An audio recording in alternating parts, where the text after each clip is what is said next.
June 1776. Near dusk, I came upon a small settlement where several men stood gathered outside a tavern. One held a newspaper from Philadelphia and read aloud while the others argued over nearly every sentence. The talk was of King George. Some said the king had abandoned the colonies. Others swore their quarrel was not with the king but with Parliament. One man cursed the taxes placed upon tea, paper, and trade. Another reminded him that British soldiers now occupied towns and marched American roads as though they belonged to them. The argument grew louder. Some demanded independence. Others warned that separation from Britain would bring war, ruin, and bloodshed. I listened quietly. Among the Mohawk, news traveled by runners, councils, and storytellers.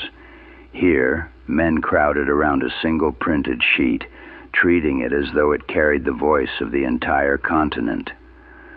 The reader came upon an advertisement for a newly published book on military discipline. Several men nodded approvingly.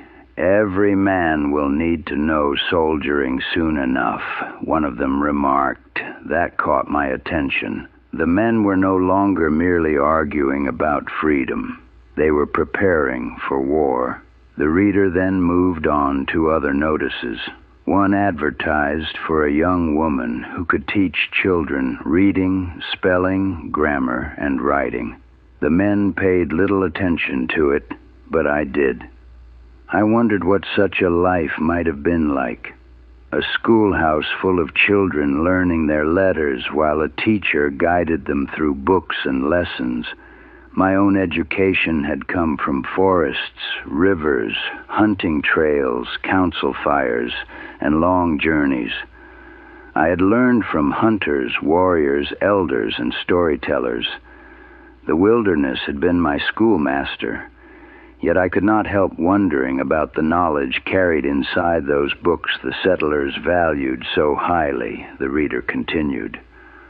Another notice concerned an Irish servant woman named Sarah Clark who had run away.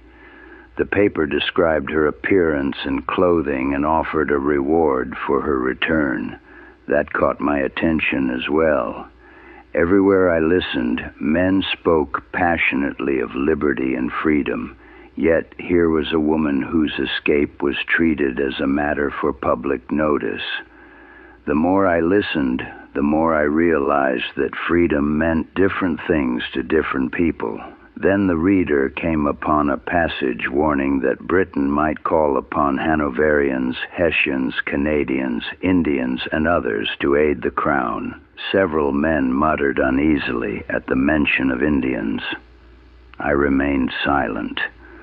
Only a short time before, I had traveled among native nations seeking peace. Around council fires, I had listened to men whose words carried the weight of entire villages. The men gathered around the newspaper spoke of Indians as though they were one people. They were not. Each nation had its own chiefs, its own alliances, its own grievances, and its own hopes for the future. I thought of the wampum belt entrusted to me. Among the white settlers, a man's authority often came from papers, signatures, and seals. Among many native nations, a wampum belt carried meaning beyond words.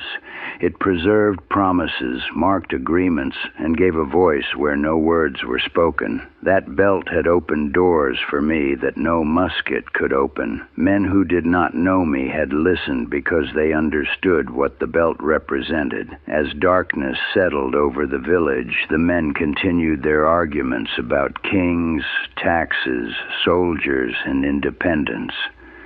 Some spoke as though war could still be avoided. Others seemed certain it had already begun. I listened quietly and remembered the mission entrusted to me in the long journey to my Mohawk family to seek peace in a time of growing uncertainty. As I listened to the arguments around me, I found myself wondering whether peace was still possible. Tomorrow I shall tell you about that journey